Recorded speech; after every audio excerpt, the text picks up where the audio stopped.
Welcome to our first podcast of Home of Daytona Beach.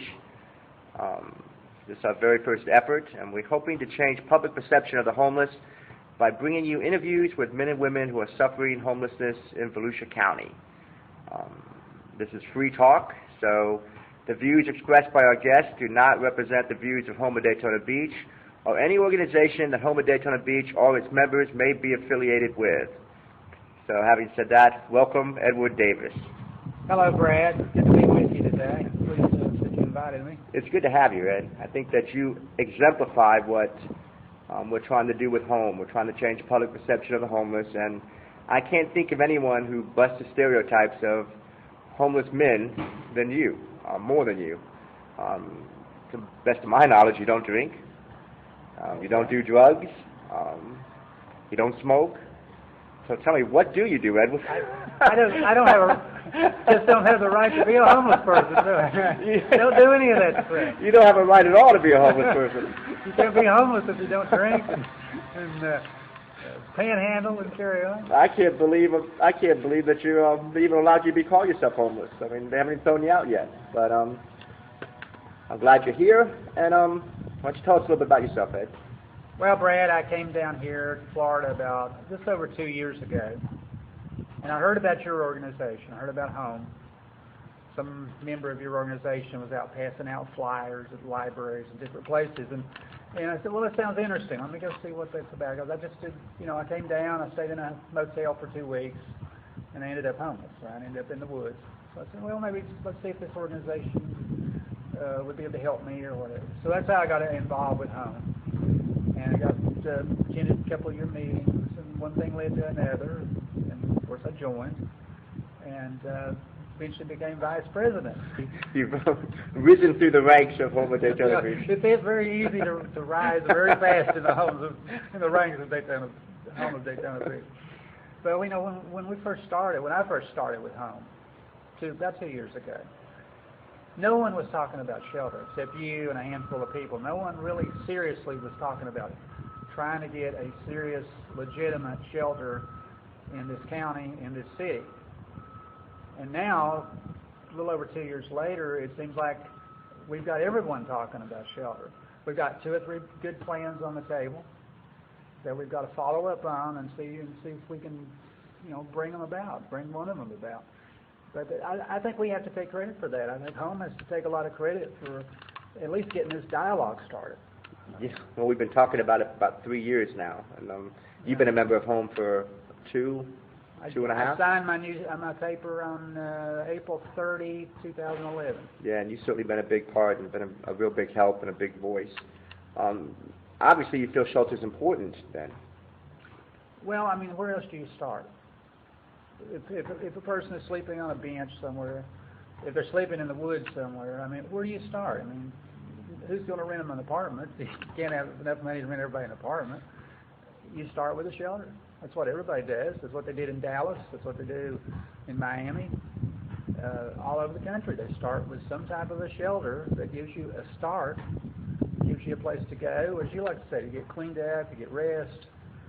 And then you can start looking for employment or some way to improve yourself. Why don't you try to tell people how hard it is to pick yourself up when you're not getting proper rest? I mean, well, it's not only me. I see so many people, men and women, on the streets, and some of them just look like zombies. They walk around and they've got this glassy look in their eyes, and I'm sure that's from lack of rest. And maybe from being just, run down. It's a very depressing way to live.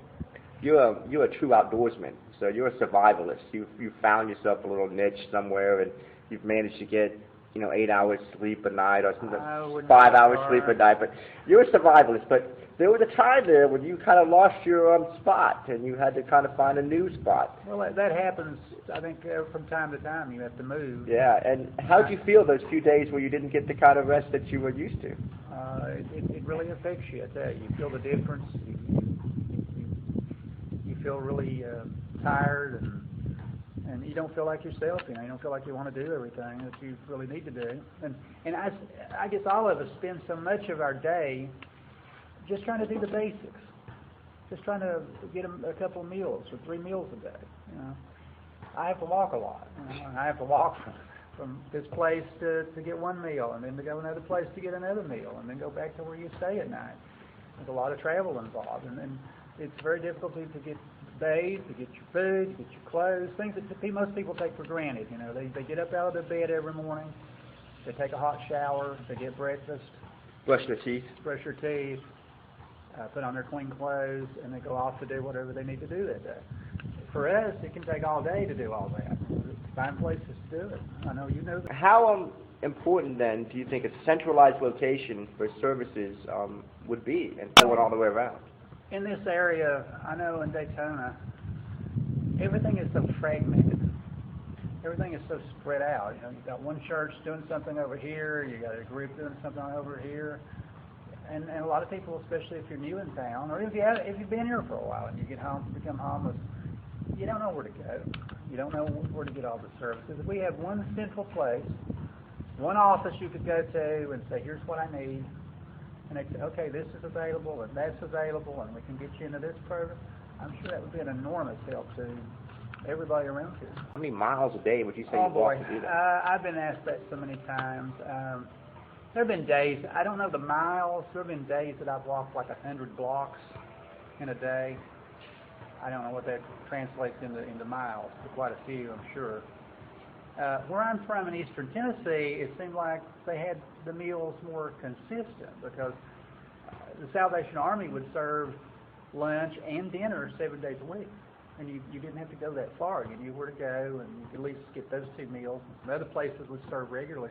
Here, with the exception of 1 meal a day that they serve every day, the meals are just scattered everywhere. That's why you have to travel so much. You know, one night it'll be over on the beach side, the next night it'll be at some other church. You know, and it's hard even to find all the places and travel to them. We definitely need a place to have some central meals. What is the one thing that you think you need in order to pick yourself up out of homelessness? That is a major question. You know, that's one thing I think a lot about, is how do people get to be homeless? And I think there's a lot of different reasons. One common ground, of course, is lack of money.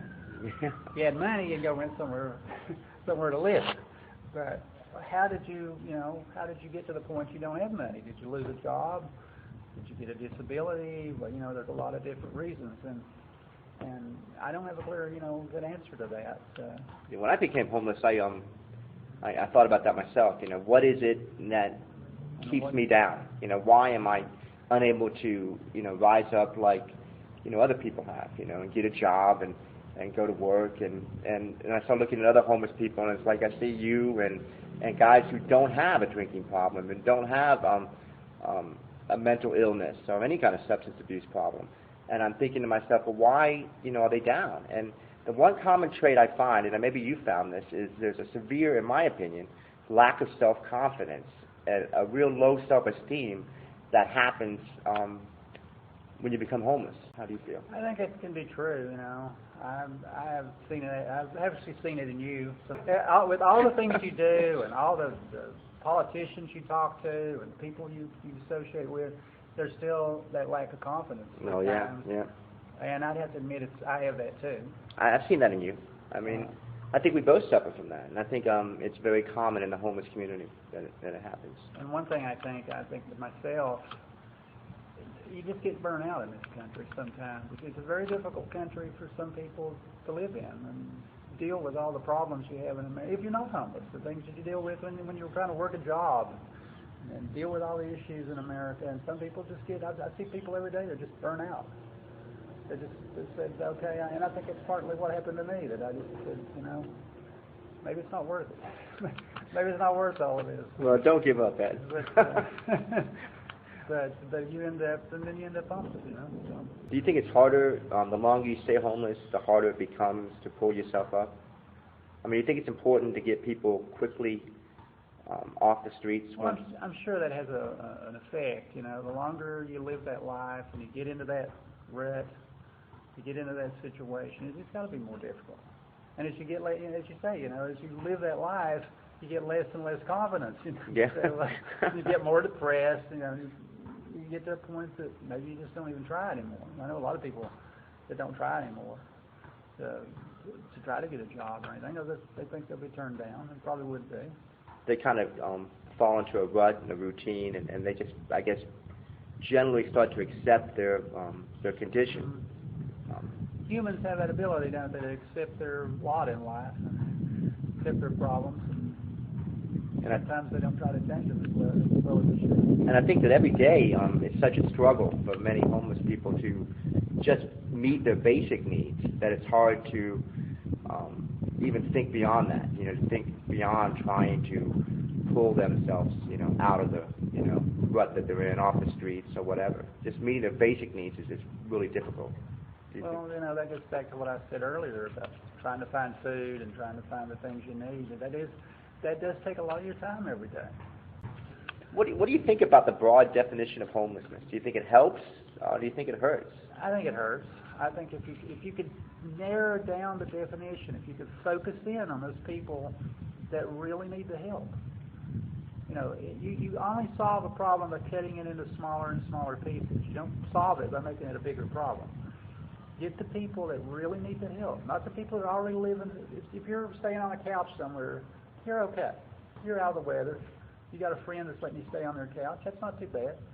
If you're a child and you're staying with your grandparents, that's not a problem, I don't think. But if you're living on a bus bench, trying to sleep on a bus bench, or on a bus, or in the woods, you're the one that needs some help, and that needs to be focused, needs to be cut down to just that narrow area. Let's deal with that first, and then we can worry about all the other people that are supposedly homeless. I think that's definitely a problem. I think as the definition broadens and broadens, the group of people who suffer the most are single homeless men. I don't think people realize just how hard it is, though, to pull yourself up once you reach this level. I knew a guy once that was talking to me about homeless people choose to be homeless and they want to be homeless. Have you met many homeless men that just say, I want to be homeless and I don't want to ever get off the streets? There was an article in the newspaper the other day, and it said that according to that article, 1/3 of homeless people are homeless by choice. I don't think I've ever met, maybe one exception, I don't think I've ever really met anybody that wants to be homeless. They'd like to be in some different situation than they're in. There's one guy I know that lives in the woods. He lives in a tent. He's probably happier now than he's ever been in his life. But he's also got a plan to move on to something else. Yeah, exactly. He doesn't want to stay there in the woods. He doesn't want to stay in that tent. He'd like to be somewhere else. He'd like to be on his own piece of land. He's got a plan to try to get there. So I don't think anybody chooses to be homeless. I don't think anybody wants to stay homeless. It's not a lifestyle most people would want to choose. I've never talked to anybody who hasn't talked to me about what they're going to do when they get off the streets. That's like one of the first things they say. When I get off the streets, I'm going to do this. When I get off the streets, I'm going to do this. And that's some of the hardcore homeless guys that you would never suspect would have any kind of dreams or aspirations. But it does seem to be okay. I think humans, we have our aspirations. I think all humans do. If they've got any intelligence at all. So if it's people who got a good job, they want a better job. They want to retire and live well or something. I guess it's just part of human nature. If you want to move on, if you want to do something better. The one thing we do at home is we try to point people in a direction where they can get services. And one of the things I've really been shocked with is just how few services there are for single homeless women. Oh, yeah. I mean, a lot of people might think that single homeless women have an abundance of help.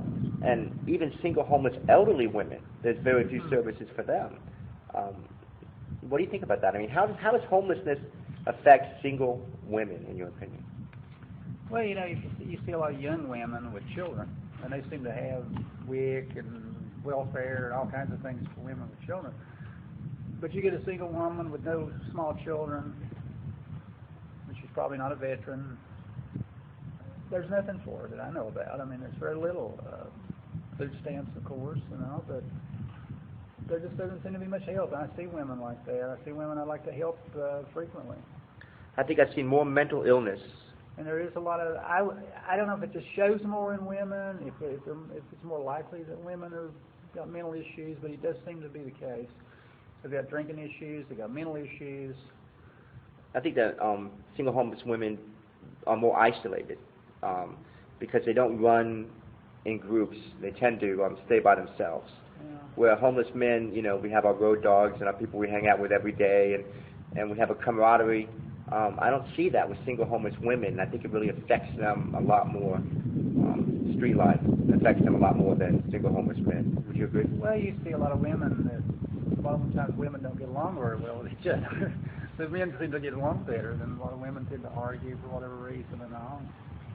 I guess they don't.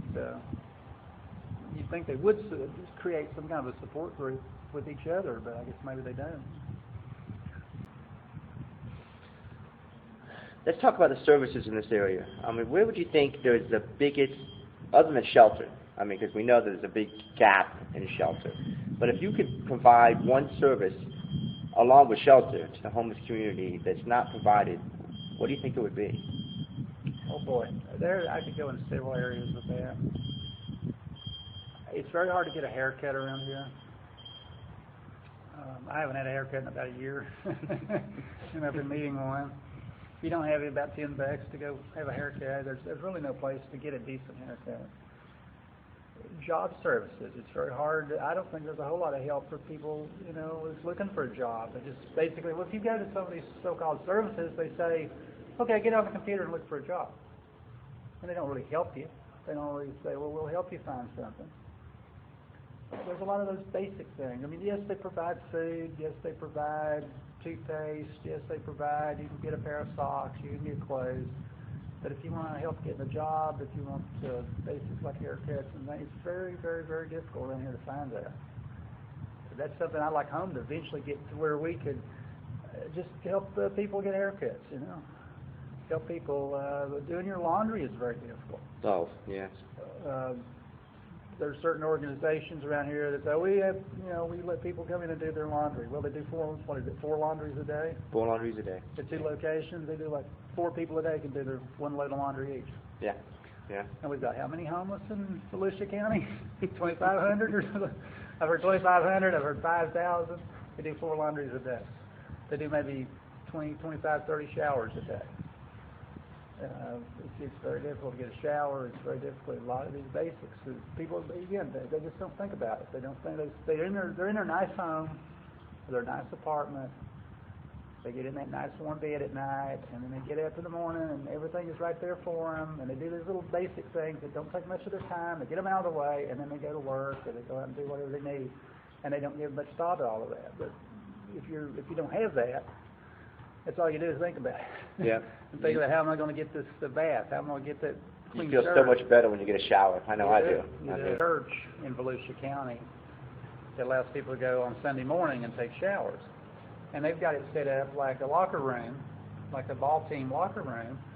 You've got a place to go in next. You've got benches. You can sit down and undress, dress and undress. And then they've got about 6 or 8 shower stalls. Now, if you had that every day, if you had a location that had that kind of facility and had it open at least 10 hours a day, you'd solve a lot of those problems. But people just feel better about themselves. When you get cleaned up? When you get cleaned up, don't you? I mean, I feel better about myself when I get cleaned up, I think you do. I think you do. I think if you get cleaned up, you put on some clean clothes, maybe you get a haircut. And if people look at you differently, They do. They do. I mean, I keep my hat on because I haven't really had a haircut in 2 years. Actually, you look better without that hat.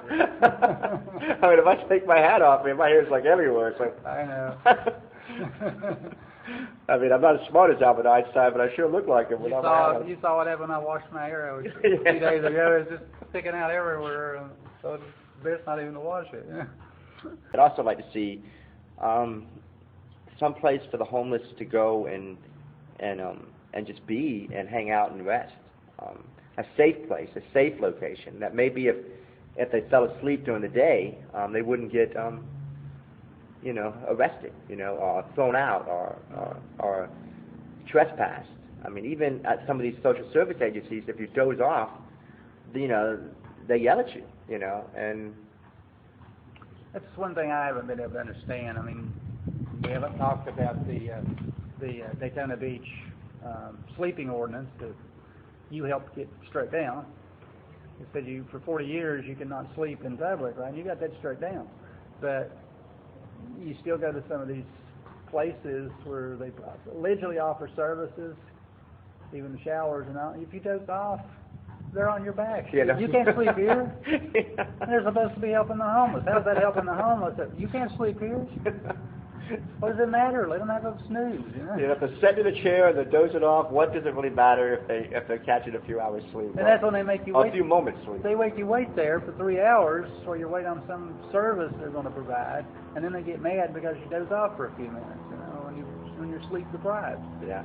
How is that helping people? And that's really not one particular social service agency. That's all all the social That service could be all of agencies. them, yeah. I would like to see a shelter. I think that's our number one need. But then, and then along with the shelter, to have a little community center, where homeless people can come during the day and hang out. I really would hate to see a shelter that was just you go in, and then at say 7 o'clock in the evening, and they want you out at 6 in the morning. I really hate to see a shelter like that. Well, where I stayed at the Salvation Army in Tennessee, you had to be out by 8 o'clock.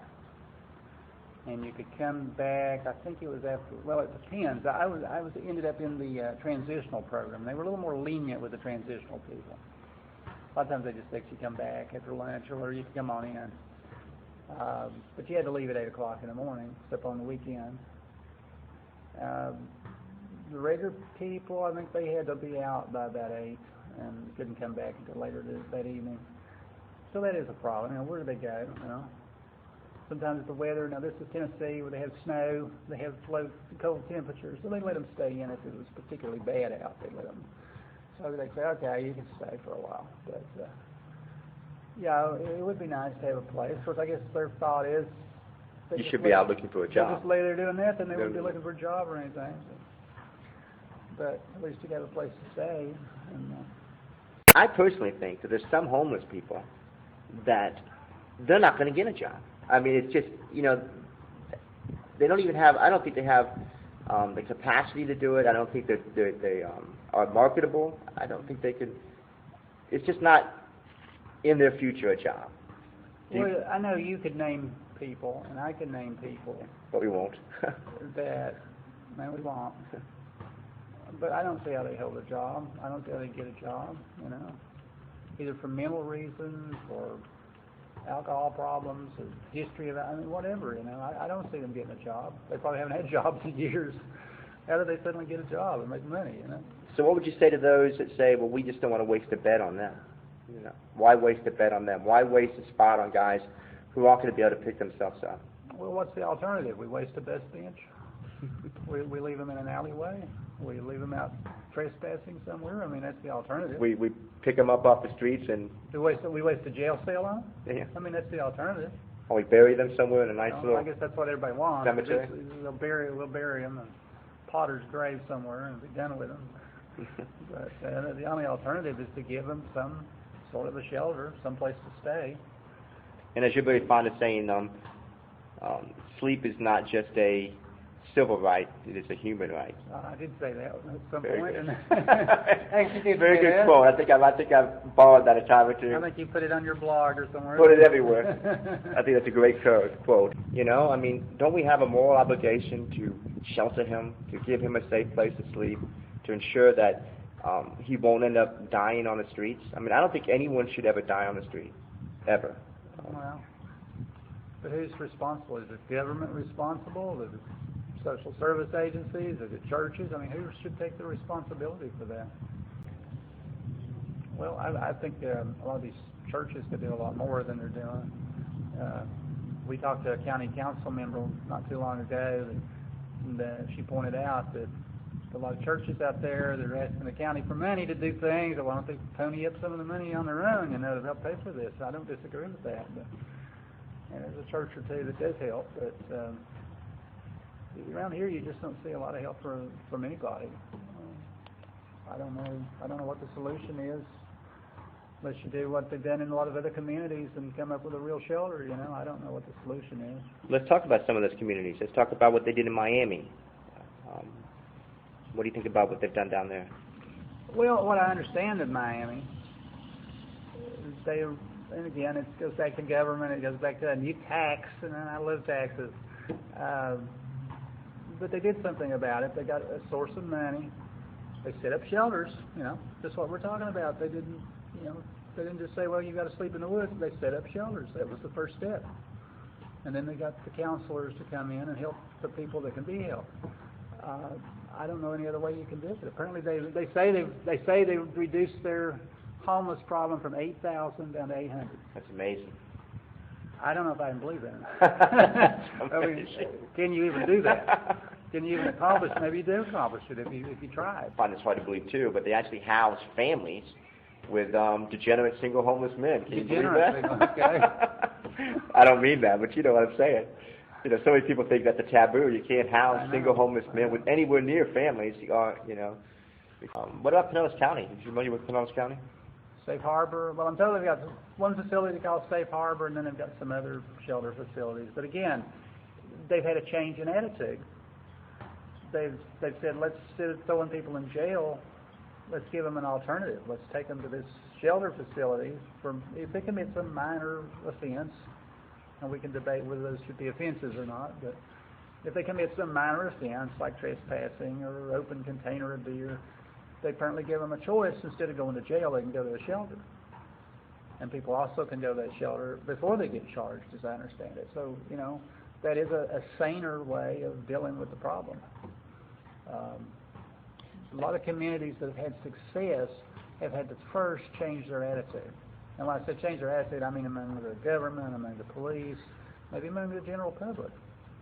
That something legitimate, something decent needs to be done, and not just throw everybody in jail. You know? And I think that's what's lacking in this area. That maybe it's starting to change. I'd like to think it is. This might surprise you too, Edward, to know that Safe Harbor in Pinellas County is right across the street from a school. Well, apparently they have no problems. So, and they've had no problems. So it's always shocking to also you know. Next to the jail, right? Yes, it's also right next to the jail. Most of these facilities are right next to the jail. It just so happens that their jails are not so far out as our jails are. Okay. Do you see that as being a problem if we put a shelter next to the jail? Just the fact that it would be next to the jail? It's far out. It's or out in the, yeah. Well, some people do see that as a problem. I don't think it has to be a problem. I mean, it is a transportation issue, but hey, a shelter's a shelter. If you've got a place to go, and it's not that far. I mean, it's not like it's on the moon. We're not putting them on the moon. We're putting them like 3 miles outside of town. And there is such a thing as an automobile. I mean, you can get transportation. You got buses. Somebody's going to provide some transportation, some organization, some group, the shelter itself. Somebody will have to provide more than just the buses. But I don't see it as a huge problem. No. I'd like to see maybe a church maybe donate a bus. Maybe a group of churches could get together and carpool or van pool. You know, maybe some organization could coordinate that. I mean, when people talk about, oh, it's so far out. I've been there. I've been in that area. You know, I've been there on the bus. I mean, you could walk it 10 times in one day. Maybe. It'd take a while. Maybe that should be one of our projects. See, Edward Davis could go back and forth 10 times in one day if you'd be willing to do that. But it's not that far out. Like you said, it's not on the moon. And, you know, when you see people on cold nights line up for hours and hours and hours just to get on a bus to go to Burnell, to go to Pearson, to another county, to go to Deltona. Yeah. And then they're telling me they wouldn't come to this shelter. You know, it's a 15-minute ride. You know, would you say? If even that long? I just don't really. I never have really seen that as a problem. The transportation, they blow up the distance and the transportation. I think that's a solvable problem. I don't think it's that big an issue.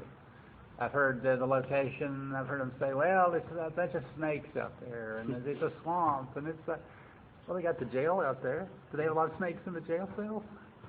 If you build a building, you're going to chase the snakes away, right?" Right, yeah. So I don't think it's that big a problem. Well, you know, not all homeless people will embrace a shelter. I mean, that's a fact, wouldn't you say? I know definitely some guys that will never go to a shelter. But if you're talking about housing like they do in Pinellas County, 250 to 350 men and women, there's 2,400 homeless people in Volusia County. You know, they all can't be housed at Safe Harbor. So, you know, I don't think we'll have a problem getting 250, 300 people, do you? Well, you ought to give them a chance, you know. Yeah, everyone should have a chance. Those that want to go, they ought to have a chance to have a place to go. If somebody wants to be in a tent in the woods, great, you know. They want the freedom of being in the woods, in the tent. But how about to those who say that we wouldn't fill up a shelter, like a shelter wouldn't fill up? Well, do we fill up the shelters in the wintertime? Yes, we do. Do we have people turned away sometimes that can't get in a shelter when it's going to be 20 degrees? You know, I've seen a grown man cry outside the Salvation Army because he couldn't get Because shelter. he couldn't get in? I mean, literally sit down and cry. And that just, I was like, wow. You know. Well, you know, when I first came to town, it was February 1st, 2011, and that first night I stayed at the Salvation Army in Daytona. You get a free night. That's how you had my free night. And then you got to pay for it. I actually had the money if I'd gone ahead and paid for it. I didn't realize you had to pay ahead of time, $10 a night. Everybody said, go get the voucher. You can go to church, get a voucher. So the next morning I got a voucher. I went back that evening, sorry, we're full. We don't care that you got a voucher. We're full. We're paying people. And that's when I went and rented the motel room for 2 weeks. But, you know, they fill up. I was on a bus once, and I was listening to this lady talk, and she was talking like there's a shelter, you know. Like people actually think in Volusia County that there is a homeless shelter, a place for homeless people to go. I mean, well, doesn't everybody have a shelter? Every town you go in, there's some kind of a shelter. I've had people, over the 2 years that I've been involved with H.O.M.E, I've lost count of how many times I've had people come in, and a lot of them are just new in town. They just got off the Greyhound, or somehow they got in town, and they look at me and they say, where are the shelters? I can take it for granted that everybody has a shelter somewhere. I'd say, we don't have any shelter. I'd tell you honestly, we don't have a shelter except for 10 beds at the Salvation Army, and good luck getting one of them because they're always full. Well, we don't have a shelter. Here's a funny story too. I was going to a cold shelter, and I personally think cold shelters are a great service. They provide them, and that's wonderful that they provide them. And we're standing out there waiting to get in, and this guy from Denver comes up, and he signs in. He says, I'm here from Denver. And the guy signing up him goes, wow, Denver? How cold does it have to get before they open the cold shelters down there? And he looked up at him and he said, we have shelters all the time. Every day. Every day. Regardless of temperature, huh? Regardless of temperature. I thought that was funny and very telling, too. Well, isn't that pretty much true around the country? I mean, especially in bigger cities.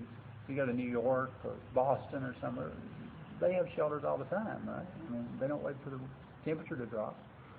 That's my understanding. There's some type of mission or the Catholic Church, somebody provides shelters every day, at least for some people. Now, they may not have enough beds for everybody that needs it, but at least they're trying, you know. All right, I promised I wasn't going to ask any tough questions, but I'm going to ask you a tough question. Oh. I'm sorry. I got to put you on the spot here. We've done a lot of talking about some of the things that are wrong in social service. If you had to point that some things that are being done right now in Volusia County to help the homeless that are actually working and that are actually good, what would you say? Oh boy, something that actually works. Well, I mean, I have to give them their due. You know, I can't. I'm hard on Halifax Urban Ministries a lot of times, but they serve a meal every day, 7 days a week, to about 300 people. Now, do you think you could serve 300 people every day? No, I mean, they're not perfect meals every day, but I mean, give them their due.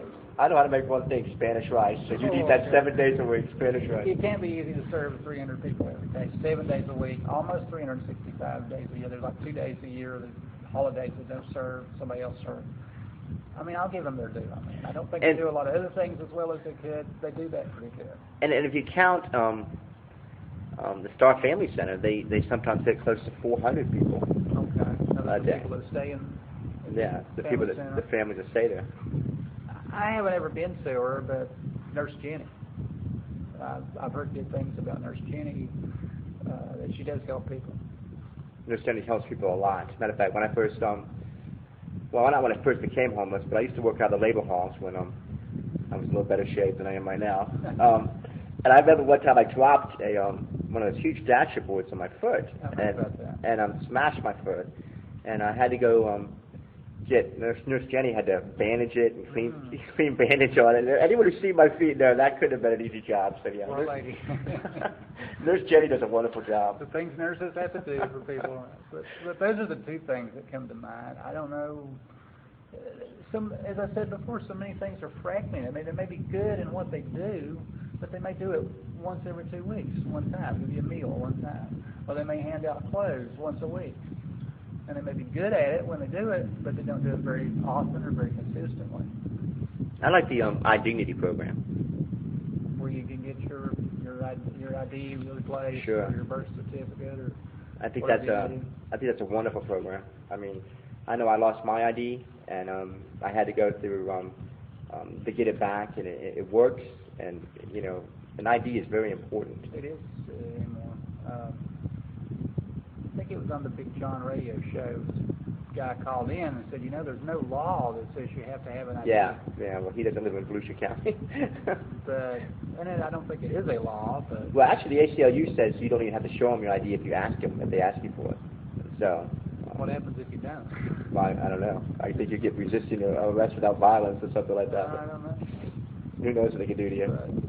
But it is helpful, and as that guy pointed out, or maybe Big pointed out, that you can't really get a job or do much of anything without some kind of ID. You can't rent a hotel room. You can't open a bank account. You can't do anything without an ID. That's true. And the state now passed a law that if you're homeless, that you no longer have to pay the $26 to get your ID back. Mm-hmm. All you have to do is go to a social service agency and talk to someone who knows you and will write a note to the fact that you are indeed homeless. You take the note down to the DMV, and they will give you a free ID. But the drawback to this is what they put on your ID is transient. Somebody will live. Yeah, I don't like the fact it puts transient on it. But the thing is, iDignity, I found out, when you go through the iDignity program, you don't get transient put on there. They'll put 340 North Street on there, 215 Bay Street. Check out library material with 340 North Street and 215 Bay Street on your Florida identification card. And that's one thing H.O.M.E of Daytona Beach we did brought about. Right. A couple of years ago, you got library to agree to that. But transient is, I don't think you can check out library material with transient on there. It would be difficult, I mean. I don't think they would do it. So what do you think the next step is? Where do we go from here? Where should H.O.M.E go from here? Okay, well, see, I am doing the interview, so I'm just facilitating this. So where do you think H.O.M.E should go from here? That's why I asked the question, Brad, because I wanted to answer it. I want H.O.M.E to start being able to help. You know, we don't do a lot of direct service because we don't have the money to do direct service. But there's things that, again, haircuts. So I'd like to be able to help some people get haircuts. You know, we could say, okay, we've got money for 20 haircuts. Take somebody to a barber. Well, we have barbers in an organization. I mean, we have women that cut hair, and they cut good hair, and I know they do. I mean, okay.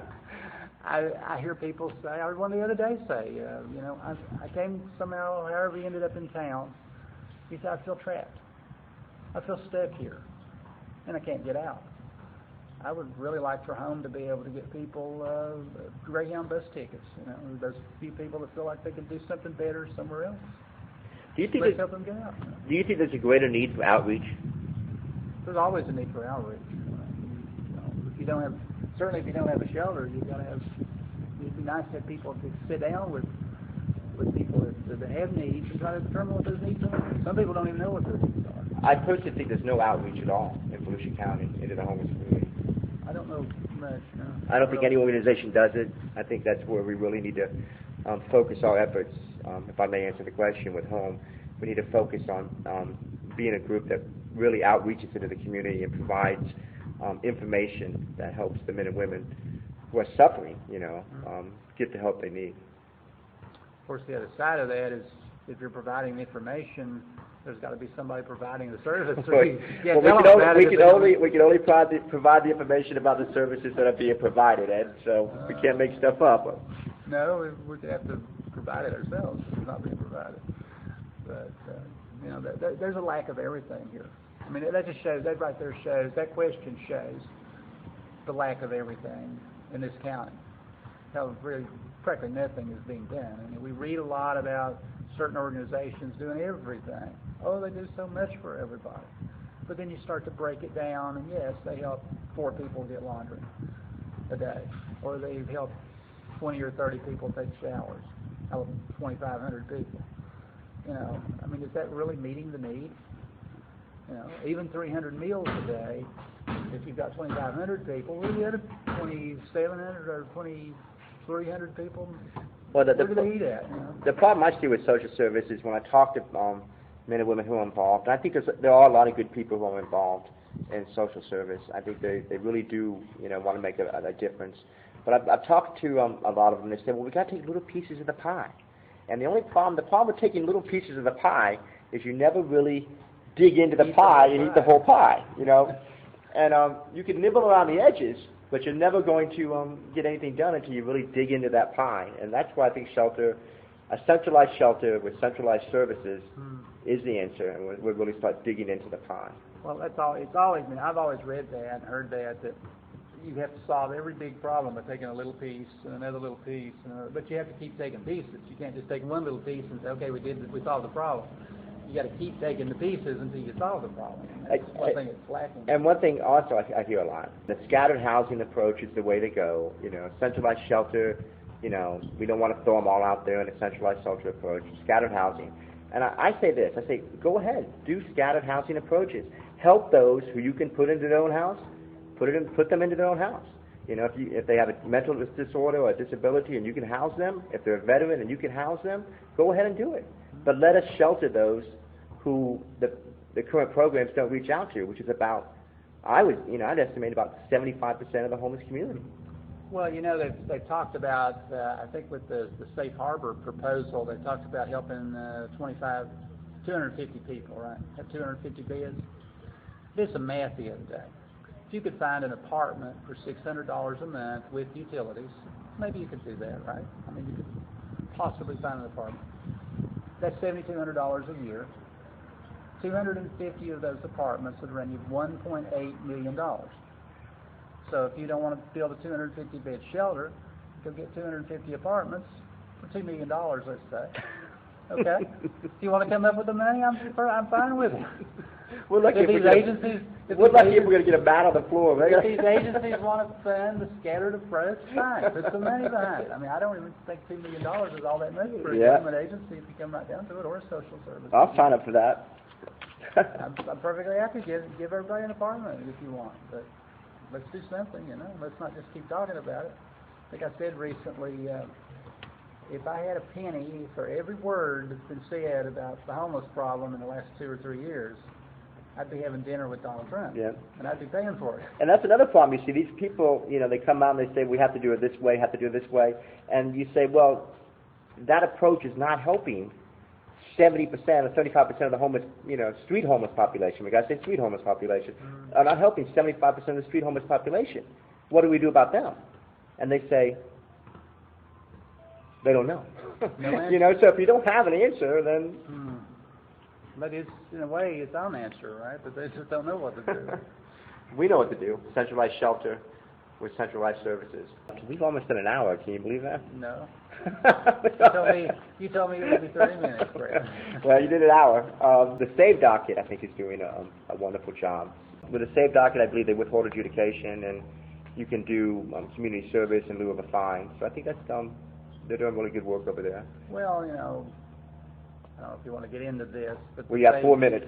The Save Docket, I like it. I mean, it's a great concept, and the young lady that coordinates it. I mean, everybody loves Jenny. Yes. Jenny. The best case manager in Volusia County, probably.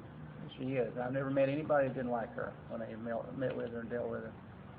But my problem is well, I've got 2 problems with it. First, a lot of these things probably shouldn't even be crimes. Right. Shouldn't even be prosecuted, or at least in that circumstance, shouldn't be prosecuted. And you have to plead guilty, basically. You have to say, yeah, I did it. I'll take my punishment. But I think they withhold adjudication. But that's a good part of it, that you don't end up with a major record and major fines that you can't pay and so forth. So it works both ways. And I think community service is good for some people because I think it builds confidence. And we talked about there's a serious lack of confidence. I remember talking to a homeless guy getting on the bus once, and he's a friend of mine. I said, well, where are you going? He goes, I'm going to work. And I said, wow, you got a job? And he goes, oh, no, I've got to do some community service hours. But, he was treating it like he actually was going to work, and he had a, big smile on his face. And, I think it really does help people with their confidence. So it's a good program. They do good work over there. Pretty good. I can say I approve of it. Okay, so that's on a positive note. We end the show on a positive note. This is our first show, so we were a little bit, maybe not as polished as some podcasts, but we definitely were honest, and I think that's what you're going to hear more of, an honest conversation with men and women who are homeless in Volusia County. I hope you enjoyed the show, and thank you for listening. Thank you for being on, Edward. Thank you for having me, Brad. All right, buddy. Take care.